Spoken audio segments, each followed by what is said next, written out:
Samedi 7 mokolo esengo pe mokolo ya feti oyo wapi église mission sacerdoce royal ezwami na limité résidentielle 6e rue et yambi bongo ba episikopo o baye elongo na mangomba pe mabota na bango baye ko sepela pamba te baye ko zwa mafuta to pe ko pakola mafuta na moko o azali episikopo ya bato nyonso o to bengi na lopoto évêque général pe moto ya yambo o azotalisa elongekesa bolamiki ya boka Congo na kombo ya Dodo Kamba Israël balanga nai o azwaki likanisi pote asali na nzambe baye bakokota na malakisi pona koyekola mambi matali makambo ya ba episikopo. Et si nous sommes là, c'est pour le sacre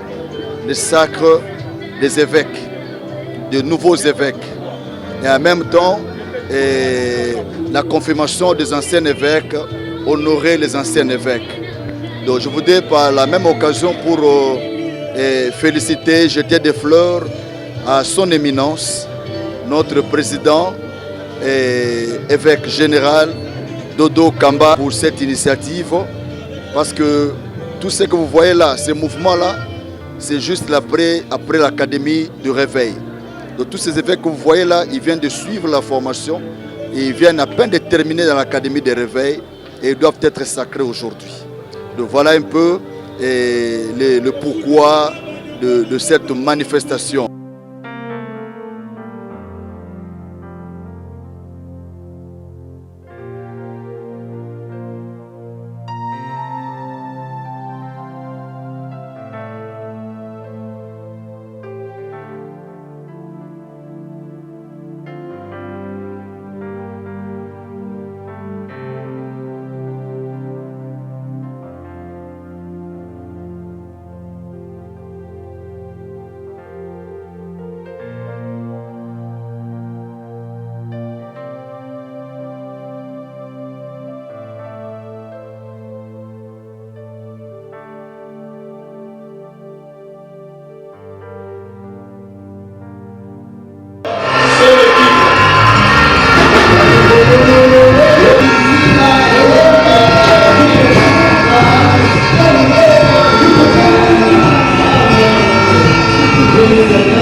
Je voudrais à ce niveau préciser que nous allons diriger l'Église du Réveil du Congo sur base des normes et des valeurs ci-après.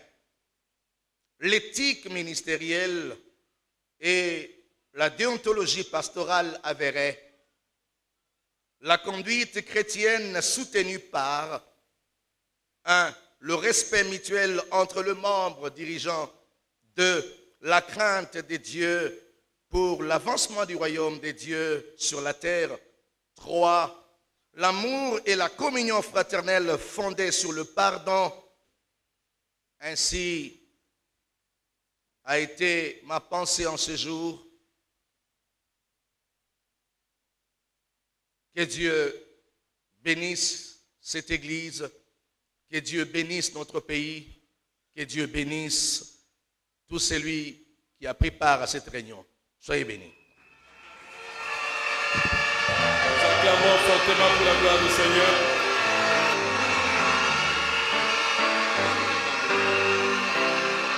Acclamons, acclamons, acclamons. Acclamons sérieusement pour la gloire du Seigneur. Après cette allocution ô combien brillante de son éminence, l'évêque général de l'Église du Réveil du Congo, nous voulons Monseigneur Moïse Chibumbu, le chancelier de l'Église du Réveil du Congo, pour procéder à la prise d'engagement de nos aspirants évêques. pour cette étape très importante et vu aussi le nombre d'évêques qui seront sacrés tout à l'heure, je demande à tous les aspirants à l'épiscopat du Réveil de se mettre debout puisqu'ils vont prendre un engagement selon les questions que nous allons leur poser ici. Ils répondront par oui, par la grâce de Dieu, s'ils sont d'accord avec l'esprit de la question. Cher ministre de Dieu, la charge de Dieu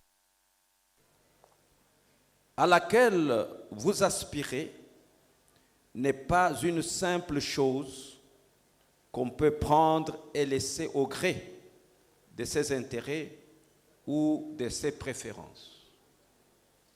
La charge épiscopale que vous allez accepter maintenant, assurez-vous que vous allez l'assumer toute votre vie durant, à moins que vous soyez déchargé légitimement pour de bonnes et sérieuses raisons.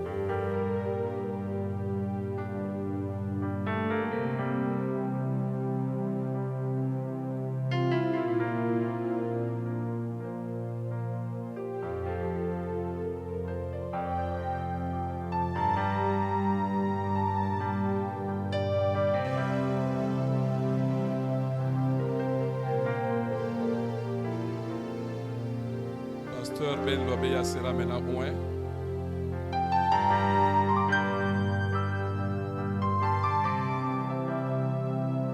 Ainsi, je te vois.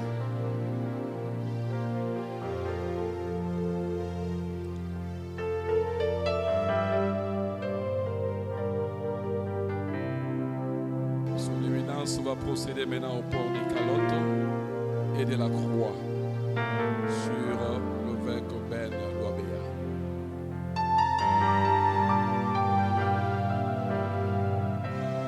Nous pouvons acclamer pour la gloire du Seigneur.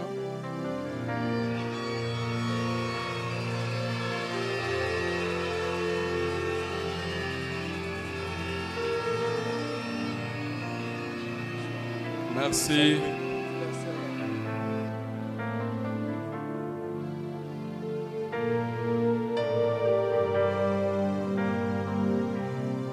Seigneur, écoute ma prière.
na yango tozokota na kati awa bokomona bino moko toyoka moko na moko ameka kolimbolela biso ba oyo nyonso bandaki mateya pe malakisi wuta sanza mibale bameka kolimbolela biso nini oyo motuya oyo bayebi na kobakisa na kati na boyebi na bango.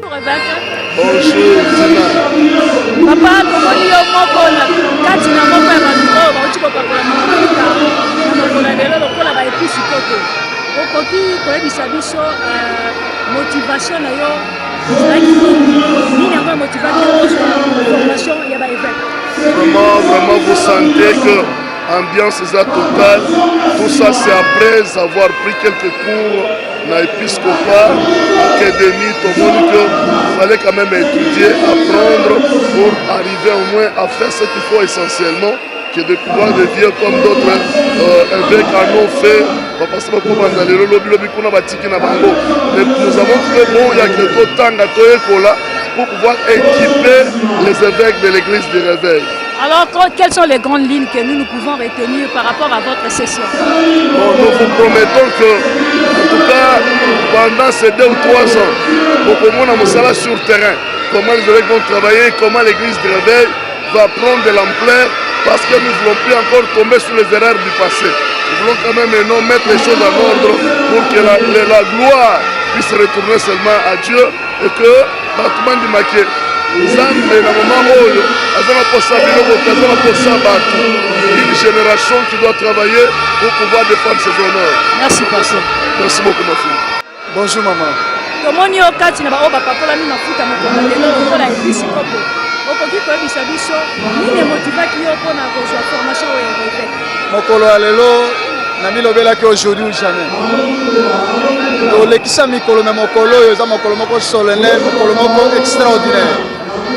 Okoma ngai évêque eza par passion parce que j'avais inspiré à kozala ndenge bibebi o asepeli akoma yango bapesi ba condition. Donc voilà motivation wana etindaki ngai na ndima kozala aspirant pe candidat ya RCVC. Bongo nini oyo motuya oyo kangi durant 2 mois au bosali na kati ya formation? 2 mois oyo makambo tozwi eza lokola makambo ya liaison. Donc tozwi bacours moko oyo eza vraiment très efficace na etali RCVC na biso. Tozwi oyo etali éducation à la paix, tozwi oyo etali éthique épiscopale, tozwi mwa makambo ebele wana pena oyo ekosala kena ministère biso kele liboso. Toza vraiment équipé makasi. Merci évêque. Merci maman. Bonjour maman. Bonjour. Tosepeli tomoni yo na kati ya molungu oyo wana esika baepiscope baotimafuta présenté. Moi je suis naza assistante ya académie. Naza parmi bato oyo basali ke bato bakoma raporo bakomi wana. Matin, midi, soir na bango, c'était pas facile mais avec la grâce de Dieu tokomi wana. Je suis l'assistante Mariam Kayowa de l'Académie du Réveil de l'RSC. Assistante ya Académie ya Réveil ya RSC, okoki koyebisa biso mama. Bongo nini oyo motuya bato bakoki kosimba na 2 mois oyo euti koloka na formation oyo bokosaki bango. La formation oyo bango bazwi eloko bato bakoki kosimba te na kati ya baévêque oyo bakomona changement sur le plan social. Changement moko ya makasi. Sur le plan social, il y aura vraiment du changement. Bazala baévêque oyo ya karaté, mais baza baévêque oyo ya sika, oyo bako apporter un plus sur l'éducation na kati ya. Merci beaucoup, servant de Dieu. Merci beaucoup. Nalobi ambiance à l'élève makasi bana na nzambe bazo sepela pe bazana esengo. Bonjour épiscope na bengi épiscope. Yango nazali deja mopele na nzambe oyo atwa apres ntango mwana nazokende na kokoba na makambo na nzambe lokola mbela epesemelaki bisoko ya église na biso de réveil yango nga nandimaki mpona kosalela nzambe atake évêque parce que évêque ezali charge ya église donc namipesi epai na nzambe yango nali kokoba na nzambe ntina suka. Bongo nini oyo ya motuya bana na nzambe bakoki kokanga par rapport ya formation bauti kosala uta 2 mois ya motuya aza kosenga na bana na nzambe en particulier basali na ye oke baya kokota na akadémie oyo ekofongola mayele na bango mpe bakozwa connaissance non seulement épiscopale bakozwa connaissance générale oyo ezali kopesa bango mayele po te ata bipai nyonso bango bakokende bazala considéré bazala mpe kosemetre à la hauteur na baninga yango nabungisi nzambe po te kala bazakomona biso lokola bizambi mais lelo oyo tokomi na baformation académique yango nasepeli makasi mpona koyisa bango. Merci servant de Dieu. Tomoni yo na kati ya milulu. Sepeli mingi mpona sacre oyo me nasepeli makasi mpona liloba oyo eveka uti koloba ya suka alobi biso toza barase ya élu c'est-à-dire il faut tosala différence totikaki mingi bamagicien bafaux prophète basala ndenge basali sikoyo ntango ekoki mpona église véritable elakisa bonzambe tokomi na bon carmel entre bafaux na bavrai bafaux bamoneli biso trop mais na bavrai fo batelema sinon à la parole de salut pour qui nous travaillons omoni kosantu asala sikoyo na mboka na biso po tolembi tozosoutenir ye tozobondela mpo na ye parce que ete azali na front biso totikali baaron na bair ye aza josue tozobondela mpo nzambe alongisa ye kote nyonso ngambo na ngambo akoesue te. Amen, merci beaucoup. Nous rendons grâce à Dieu de ce qui se passe. Aujourd'hui, c'est les sacres des évêques institutionnels de la RSC. Et Dieu en a voulu que nous puissions être ce que nous sommes aujourd'hui. Dès là, nous bénissons Jésus, lui qui est notre seul guide et Seigneur. Amen. Ouais, je remercie les seigneurs pour ces sacres. Vraiment, ça n'a pas été facile. Mais par la grâce de Dieu, nous sommes arrivés à la fin. Vraiment, par la grâce de Dieu, nous allons vraiment accomplir notre tâche, notre mission et assumer notre tâche. Vraiment, je sais que c'est vraiment une tâche très lourde. Mais par la grâce de Dieu, nous allons vraiment l'assumer. Vraiment, je rends grâce à Dieu pour tout ce qui vient de se passer au cours de cette journée. Merci beaucoup. Napesi Nzambe merci pour na moment malamu oyo na traverser na présence na ye pour na moment malamu oyo to se présenter na présence na ye ezalaki facilité mais lokola nkolo azalaki na biso elongo na nyonso na niveau ya académie pe tokomi na suka ya makambo yesu maso azwa lokumu napesi ye merci parce que nayebi te so na koloba ndenge nini nkolo azwaka lokumu mosala tokosala ezali kotombola kombo ya nzambe kopesa bavaler na ye mpe kotalisa bato nini oyo esengeli mpona kolanda toujours nzela nzambe seremoni moko malamu etikali souvenir inoubliable mpo na nga mpe mpo na bandeko na nga nyonso toza na bango ensemble mpe mpo na corps de Christ nyonso tu napesi moment oyo lokumu na nzambe. Merci. Bonjour évêque Brigitte Badianama. Bonjour maman Tina Kassai. Merci beaucoup maman. Toza na esengo ya komona lelo na journée ya sacre ba évêque. Depuis tengi toyeba yo oza parmi ba anciens évêques toza parmi ba nouveaux. En fait naza ancien évêque biso toye po toza la plébiscité titre moko honorifique ko identifier biso pe ko qualifier biso ko remercier biso pendant 3 ans de fidélité dans 4 institutions en tant qu'ancien évêque. Ancien évêque. Maman Brigitte, par rapport à Bandeko Balandaki Malakisi, nini oya motuya okoki ko flasher population ezolanda biso na Kasai TV oyo bameka ki ko pesa lokola Malakisi nini bato ko retenir ya motuya na formation ya session uti koleka. En fait, bakour nous faisait qui bien. Tozo qui éthique, d'ontologie évêque. Mais bakour on a sepelé plus c'est leadership na comment gérer les conflits. Oyo epesama kepa ya conseil spécial Kazadi. Donc si je comprends bien, bino bozaka kate ba ancien boyaki ko assister mais bozoa ki pe formation. Oui, to le cas qui na recyclage, to le cas qui na ba formation à makasi pendant au moins 3 mois. To le kisi yango na baku, to sali ba tepe. Donc université kaka to tangi mama, to tangi yeba ko tanga mikolo to tangi. Est-ce que vous avez confiance il y a session où aussi ça que par rapport à la formation? Oui, en tout cas, tu as confiance. Je crois que Ndenge Bayaki et Ndenge Ba comité, il s'est passé des choses et ils sont formés. Donc, bakozala bevek ya pepelete, mais baza bevek ko baza équipé. Merci beaucoup maman Brigitte. Ah, na bosa ntepe ko ebisa population o azali moko ya ba mama, azali mama mokonzi o asimbi province ya Kinshasa na côté RSC. Maman na bité soza loba ko loba pe pona ba mama o bazolanda na musika. Et au fait na bengi ba servante de Dieu nyonso ba ko rejoindre biso. To partager ba moment moko ya parole pe ya prière et puis to zalaka former parce que Bible lobby pour éviter les crimes, il faut que les femmes soient instruites. Et les crimes sont à un niveau ébélé. Même à un niveau ecclésiastique, il y a des crimes. Nous voyons beaucoup de choses. Et pour éviter toutes ces choses, Tobengi va servant de Dieu, Baya Kozama Lakisi, et ba maman, Baya Kozama Teya, ba maman, ils sont au Pesaka Matéa, Théo, ya Boué, Matéa, Moko équipé, Kolaksa Mwasi, Bitunaye, Nakata Mokilo. Merci beaucoup maman. Bonjour évêque. Bonjour maman. Toti ko assister na cérémonie monene ya sacre ya ba évêque et tongi toyeba yo zali parmi anciens toza parmi ba nouveau. Bon, nga nazali nouveau évêque sacré. Naza parmi équipe nouvelle au ba sacré évêque. Est-ce que tokoki koyeba pendant tous ces temps formation na bino bosale ezaki basé sur quoi?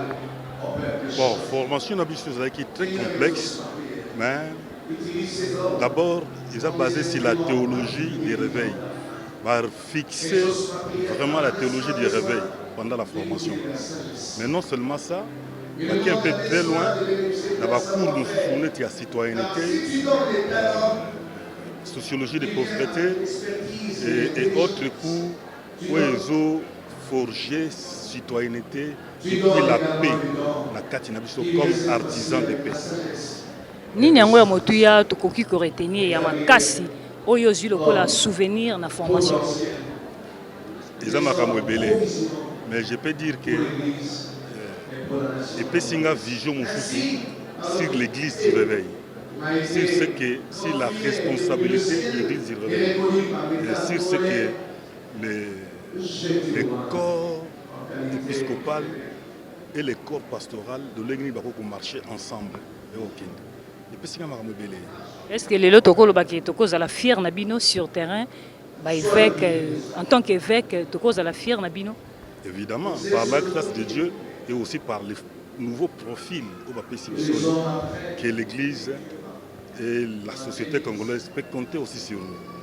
Conseil ni okoyo pesa na bandeko basana na Nzambe mususu o baza libanda bazolanda biso en direct de Kasai TV. Conseil ni okoki ko pesa bango tant que musana na Nzambe par rapport à oyo utikozo. Tolingana lokola bala na Nzambe et puis tolingana lokola basali na Nzambe wana tokokende ensemble. Tout ça c'est pour que l'église du corps du Christ évande pena malade. Merci évêque. Bonsoir évêque. Bonsoir ma sœur. To sepeli comme on a une cérémonie à l'élo, il y a collation, il y a évêque, il y a sacre disons tout moni ba famille, ba bota et tondi ah to lingi to yeba vraiment oza parmi ba anciens to ba nouveau évêque. Merci beaucoup ma sœur Tina. Nous avons comme ça parce que nous allons parmi les nouveaux candidats. Avec eux, sacré le par son éminence. Parmi les nouveaux candidats, Nini Oya Motuya tokoki ko retenir na formation au Botiko Sala. Bon, formation na biso est important pour esunga biso ba nouveau évêque dans la matière na fonctionnement ya musala na biso. On a trouvé que c'est important parce que ba cours même tozui tozaki ko servir Nzambe mais biloko wana tozaki na moto toyebaki yango te. Yango enseignement au académie est important. Tous à la former pendant la saison nyonso oyo. En tout cas, tu as un bagage solide. Et ça que tout ça la mérité de l'eau. Ce que tu comprends bien et par rapport à la formation au Boti au Zalelo, tu as tout à tolo ya roloba. Tu na moké mutuna évêque Azanani. Bon, évêque Azali moto yo, mosal na Nzambe oyo aza na responsabilité ya église ya Nzambe. Dans une responsabilité moko il y a quoi assumer charge de convenablement d'une église. La carte d'église autre côté va pas dire Nzambe bazali. Donc ils ont charge moko na responsabilité. On a na bisaki ba ndeko za fierté té. Ils appellent eloko ya honneur te, au contraire eza fardeau monene oyo tozwi lisusu lelo na kati ya évêché na biso. Bongo tolini tokoki kopesa mpona bandeko oyo bazolanda biso en direct à chaîne na biso Kasai TV oyo basali na nzambe mosusu mpe oyo bazwi chance ya kolanda formation oyo te conseil nini okopesa bango? Bon, bible ezo kopesa biso priorité à ajouter au-delà de la grâce l'intelligence, la sagesse et la science. Donc on a conseillé bango oza pasteur, apôtre, prophète, ce qui n'a mais ce qu'on a ajouter connaissance, la science T. On a encadré, formé, on a bavou et belé dans le ministère, dans le fonctionnement, et puis dans la façon de servir. C'est important, on va former. Troisième saison, il y a la saison, on va former. Merci beaucoup. Koba na kati ya chaîne na biso Kasai TV tozokoba pe kozwa pe ba évêque toza ba ancien bazali ba nouveau bazali bongo bango ba utaki kolanda malakisi kasi bampaka pe bazali nde bomoni tozotuna mwa mituna koyeba mbini bazolanda biso ba pesa biso ba suite ya makambo oyo uti koleka na kati nesiko. Bonjour Bishop Ben. Mbote mama.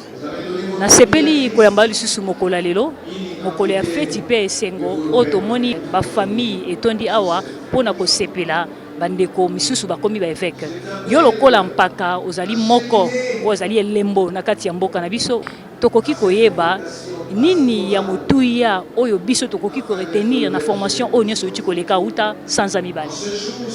Oui, esengeli bandeko bayeba que Église de l'Éveil du Congo depuis l'année 2012 et optaki pour un régime épiscopal. Mais il peut être ministre de Dieu Bazala. Alors, il y a 3 ans, Sacra qui est déjà un premier groupe, il y a évêque, mais c'est président Nzambe, pendant mon conseil d'abisso, son éminence évêque général Dodo Kamba, il y a comme mon peuple Sika, comme ma réforme dans l'église, au vent de ça, ils ont des disciplines éthiques dans la déontologie. Ils apportent l'académie de réveil et font malgré les sous. Moi, qui vraiment choisi par la formation. Ndélelo, au Monico Moukoresengo, après 3 mois, il y a tué la berre, les coloniaux sont tongo tipo quoi. Et toi, les sengo, il y a comme un sacré boyer, un kembo, une gloire boyer, et c'est cérémonies pour l'église de l'éveil du Congo. Ka esengo monene pe le kumu makasi pour l'église na biso mais biso bento to baba tunyo so évêque na kati ya mini na 5 ministères toza nango kombo évêque atikala koloka na te to ebite est-ce que évêque aza différent na pasteur aza différent na évangéliste? Oui, évêque azali pe na ministère mais cause l'évêque azali charge ya différent na ministère. Oyo somoni wana ba baza ba apôtre, baza ba prophète, baza ba pasteur, baza ba évangéliste. Mais nzamba c'est plus qu'on peut ça bango charge de la surveillant. Un évêque azali surveillant, na senaye azali na ba pasteur, azali na ba mususu o ba okamba mangomba. Yesu kwaza ko surveiller, on a respect, il y a éthique et respect, il y a doctrine, puis na makambo ebele. Donc c'est en fait un encadré ou un surveillant des autres pasteurs. Donc différence penza est en la place wana. Ce qui na comprendre bien yango elongoli nango ba titre na bango te en tant que pasteur, prophète, mais bakisi bango kaka mokumba na musala oyo babandaka déjà ko sala. Bongo tolini yoko ko pesa lokola mpaka ba o bazolanda biso bazwina na malakisité. Oui, ezale mutu sota ko za charge à cause de l'évêque. Même total là quand même l'église à Jérusalem, tous n'étaient pas des évêques. Mais évêque bazalaki l'évangile s'appelle Étienne Bazalaki, l'évangile c'est Philippe Bazalaki, et ainsi de suite. Donc, les gens sauté, mais ils appellent. Quelqu'un Zamba c'est payé, il y a des gens qui ont compris les charges. Il y a des gens qui ont compris les charges. Ceux qui ne comprennent bien, tant que nous avons fait charge, nous avons fait formation. Formation est très important pour tout le bagage. L'onction, sans la formation, c'est presque la sorcellerie. Alors, ça va la question de ça anime. Moutouazali, oyoye à Yekola. Si vous voyez le côté maman, on s'en appelle le côté. okosala bisala sala mibamba bamba ofingisa nzambe ofingisa na lingomba ofingisa na mboka yango formation ezali mpona kotaye bato kolakisa bato nzela kotambola parce que omoni mosalaki évêque soki balakisi yo te okoyeba te yango esengeli formation ezala nde tozali na académie de réveil eza na kati ya église de réveil Congo mpona formation ya bato bazwi charge ya kozala baévêque. Merci beaucoup Bishop. Sengo tozokoba kozwa moko na moko ya baepisikopo na biso wana wongo bauti koleka na sacre. Tomoni bongo maman. Bonjour maman. Bonjour. Maman tomoni na bilamba ya pembe olati kitoko makasi tolingi toyeba ozali episikopo esika to na kati ya bato ya kala. Ancien to za nouvelle. Naza nouvelle évêque sika. Nouvelle évêque maman toki koyeba nini ya motuya tokoki kosimba na malakisi nyonso bauti kozwa uta sans amibale. Mpona ngai nasepeli mingi na malakisi oyo touti kozwa lolenge nini biso baévêque tokoki kosala na kati na biso na biso ya RDC. Ngai mpona ngai soutien na ngai fona napesa oyo nga nazwi oyo nzambe abengi ngai parce eza hasard te na retrouve na kati na kozala évêque ezali nzambe moto achoisir ngai mpona ngai naza na esengo mingi mpona apporter quelque chose na kati na le monde entier na kati na eta na biso congolais kobondela mpona mboka na biso ekende liboso tozala malamu ndenge nayokaki mokonzi na biso évêque général ndenge alobaki na ntina na biso ya église des réveils au Congo na sepeli. Merci beaucoup maman. Bongo nini ya motu ya koki koloba na bandeko o misusu bazwi ngolu ya kolanda malakisi lokola bino te conseil to nini okoki koloba mpona bango. ezali nzambe nde achoisir atiaka moto ya part soki obengami te moyo koma évêque eza te soki obengami nzambe ayebi ndenge nini atombolaka baoyo ayebi na ndenge tomi retrouve lelo évêque ezali grâce monene oyo nzambe abengi biso atie biso mise à part ote bakoapporte quelque chose na kati ya baoyo bazwi chance te mpona ngai na kosenga na bango babondela nzambe ayeba ndenge nini akooriente bango me ngai mpona ngai namoni ke ifoka ozala élu pour koma évêque si tu n'es pas élu si ce n'est pas ta saison tout ce que tu peux faire. Merci évêque. Awa ba episikopo ba o balati bilamba ya pembe oyo bapakolami mafuta mokola lelo bongo na zape lisusu na moko ya basali na Nzambe. Bonjour maman. Bonjour ma soeur, que Dieu te bénisse. Merci beaucoup maman, très contente ya ko mona o lisusu na mokola lelo ya feti po esengo tolingi toyeba maman évêque lelo tozoka évêque nini yango ya motu ya tokoki ko retenir na formation na bino au besoin qui votre formation en fait était basée sur quoi? La formation était basée en fait la théologie du réveil est basée sur la révélation et l'évêché pour rappeler au sein d'Anzambe sens naïe d'être un sentinelle pour le peuple. Un évêque, c'est un rapporteur du peuple, c'est un sentinelle. Un évêque, c'est un souverain sacrificateur. Oyazo côté dans l'être saint avec la charge du peuple. Voilà pourquoi au monde n'a pas doge et l'accent est faute. Et faut de définir car la charge n'a pas à peuple, la présence de l'Éternel. Voilà. Donc, si je comprends bien, ils ont la fierté, mais ils appellent sous fardeau. Oui, l'évêché, ils ont une responsabilité. Toute une responsabilité, ils appellent. Et pourquoi pas, quand on parle de responsabilité, c'est aussi un fardeau. C'est vraiment un fardeau, voilà. Est-ce que les autres peuvent la fière, il y a session na bino oyo ko tout appelé tolo, il y a évêque au bauti ko bima na promotion na bino. Je vous assure parce que ce sont des gens évêque qui au bazaba évêque au baleki na formation, il y a koyé ba responsabilité à chaque personne et puis papier ni sengeli à jouer au milieu du peuple parce que il y a plusieurs mais quelle sorte d'évêque? Évêque en 2021, évêque formé, instruit et informé. Les informations que nous avons tenues du royaume et ça biso exceptionnel face ya ba évêque soi-disant. Voilà. Merci beaucoup, servante de Dieu. Bonjour, Moussali Nazambe. Bonjour, sœur Tina, merci beaucoup. Tosepeli susu mokola lelo oya ko assister na molulu monene oyo eweti kolatisa to pe kopakola mafuta na ba episikopo ya sika to pe ya kala yo lokwa Mosala na Nzambe tolili toyeba nanu tozwa na mwa chance koyeba ta mwandambo évêque azanani évêque azanani évêque aza moto oyo aza na responsabilité kaka likolo ya église na ye te mingi na kati na bible bo bazali kozala établi baévêque azalaki mingi na responsabilité ya liboso ya lingomba local mais mingi ezalaki balingomba oyo eza na millier to na secteur moko songolo na exemple lokola biso na Kinshasa na commune ya Lemba c'est-à-dire batie yo aza lokola kapita aza lokola sentinelle o batie wana po akengela mais ntango ye azokengela esengeli ye moko mpe azala modèle eza lokola tokopesa exemple ya policier oyo ntango azolinga tia ordre esengeli ye moko azala na ordre yango babengaka ye agent de l'ordre. Merci beaucoup, Moussala Nzambe. Je pense que Balandi ya Kasai TV est claire réponse. Moussala Nzambe ça. Papa tokoki kotuna nini ya motuya biso oyo tozolanda bino to pe bandeko bazolanda bino bakoki ko retenir na session aussi poleka.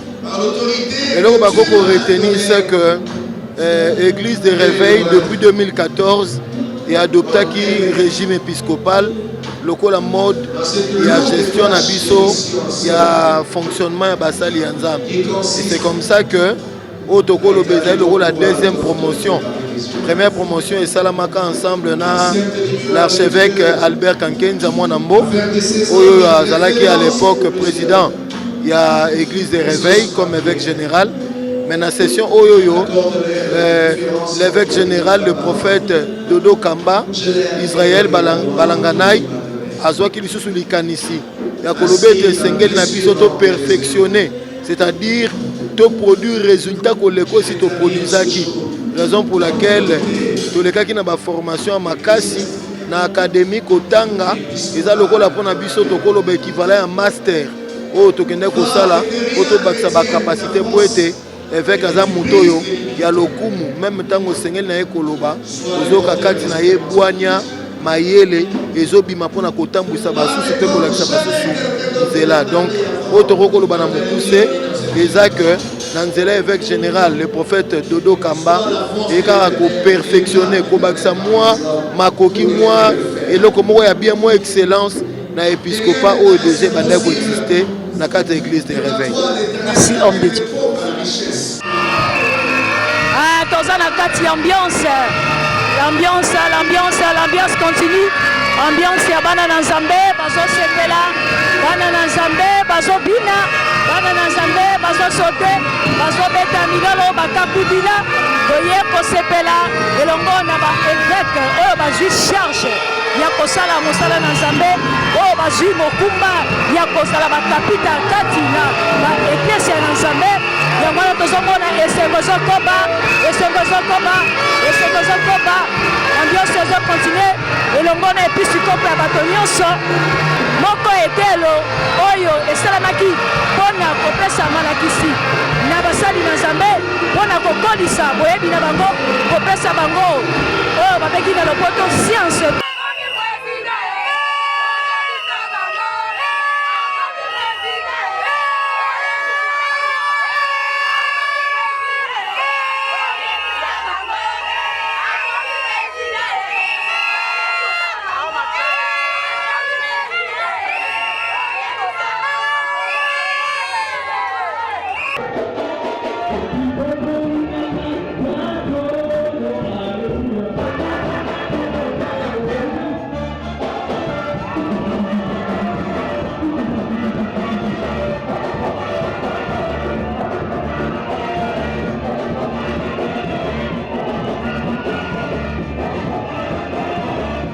Bonjour papa.